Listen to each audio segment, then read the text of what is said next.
આગળ સમાચારમાં વાત કરીએ તો પાટણમાં ગરમીના કારણે વધુ એકનું મોત થયું છે। તો સમાચાર સામે આવી રહ્યા છે, જેમાં આંબલિયાસણ ગામના ખેડૂતનું મોત થયું છે, જેમાં ખેડૂત અમૃતજી રતનનાજી ઠાકોરનું મોત થયું છે। ખેતરમાં કામ કરતા સમયે તેઓ બેભાન થયા હતા। સખત ગરમીથી દાઝી જવાના નિશાન પણ મળ્યા છે। શરીરના ભાગે ગરમીથી દાઝ્યાના નિશાન પણ જોવા મળ્યા છે। પગના અને પીઠના ભાગે આ નિશાન જોવા મળ્યા છે। મૃતદેહને પીએમ અર્થે હોસ્પિટલ ખસેડવામાં આવ્યો છે। પીએમમાં ગરમીના કારણે મોત થયાનું સામે આવ્યું છે। તો પીએમ રિપોર્ટ પણ આવ્યો અને તેમાં ગરમીના કારણે મોત થયા હોવાનું પણ સામે આવ્યું। પાટણમાં ગરમીના કારણે વધુ એકનું મોત થયું છે।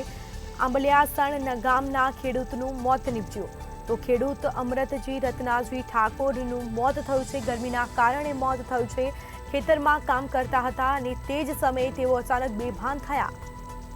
તો સખત ગરમીથી દાઝી જવાના નિશાન પણ જોવા મળ્યા છે અને સાથે જ શરીરના ભાગે પણ આ નિશાન જોવા મળ્યા છે। પગના ભાગે અને પીઠના ભાગે નિશાન જોવા મળ્યા, જે બાદ મૃતદેહને પીએમ અર્થે હોસ્પિટલ ખસેડવામાં આવ્યો છે। પીએમનો રિપોર્ટ આવ્યો, જેમાં ગરમીના કારણે મોત થયાનું સામે આવ્યું।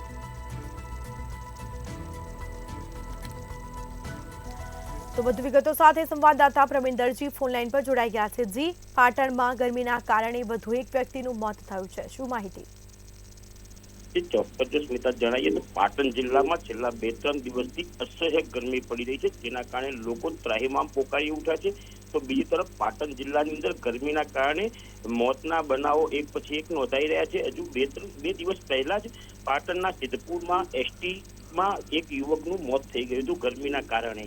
ત્યારે આજે ફરી એક બીજી ઘટના પાછી બહાર આવી છે કે પાટણ જિલ્લાના જે પાટણ તાલુકાનું આંબલિયાસણ ગામ છે, ત્યાં એક ખેડૂત ખેતરમાં કામ કરી રહ્યો હતો। તે દરમિયાન ગરમીમાં તેને દાઝી જવાના નિશાનો મળી આવ્યા હતા અને તેના કારણે તેનું મોત થયું હતું।